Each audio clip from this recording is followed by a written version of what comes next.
ত্যাগ করবেন আপনারা? আপনারা হাত তুলে রেখেছেন, হাত তুলে রেখেন। একটা কথা বলতে চাই, কোন অন্যায় কাজে যাবেন না, দোষারোপ করার কোন সুযোগ নাই।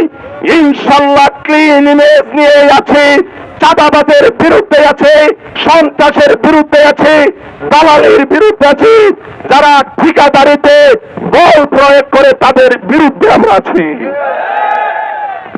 আর একটা কথা বলেই শেষ করব, আমি মধুপুর ধনবাড়িতে এমপি হয়ে এই পাসপোর্ট নিয়ে দেশে বিদেশে ঘুরবো। এই জনপ্রিয়তার প্রশ্নে বলতে চাই, সরকারি বেসরকারি যতগুলা জরিপ হয়েছে সেই জরিপে আন্দোলন সংগ্রামের প্রশ্নে আমি মোহাম্মদ আলী বলতে পারি, মধুপুরের এমন কোন ব্যক্তি নাই আমার চাইতে বেশি নির্যাতিত হয়েছে, বেশি সময় অতএব আন্দোলন সংগ্রামে বিএনপি করি, সালিশ মুক্ত বিএনপি করি, দালালি মুক্ত বিএনপি করি, ঐক্যবদ্ধ বিএনপির নেতৃত্বে আগামী দিনে যিনি নমিনেশন পাবেন তাকে আমরা সকলে মিলে সমর্থন করব ইনশাআল্লাহ।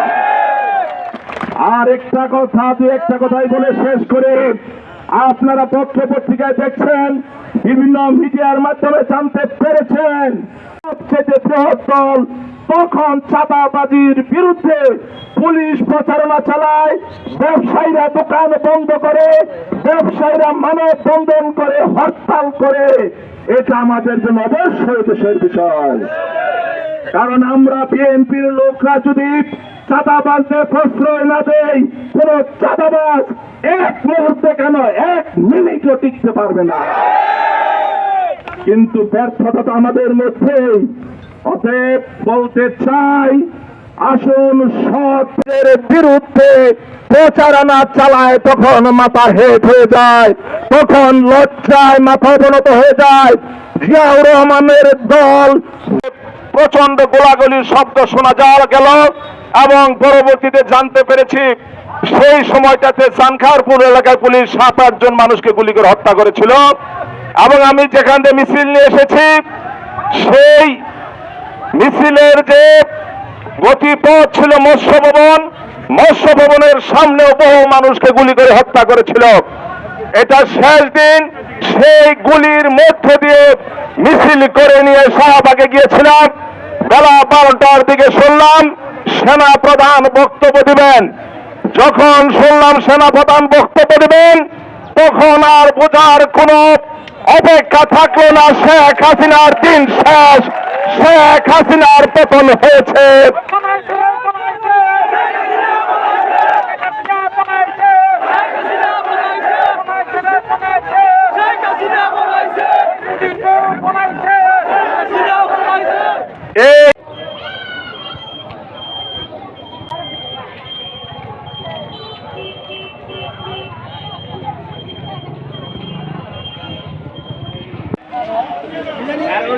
ছবি তুলতে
রাজু ভাই রাজু ভাই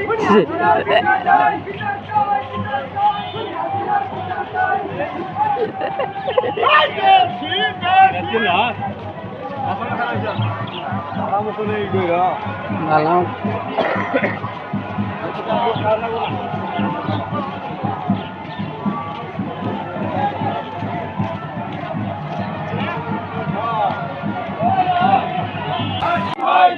বাড়ির মাটি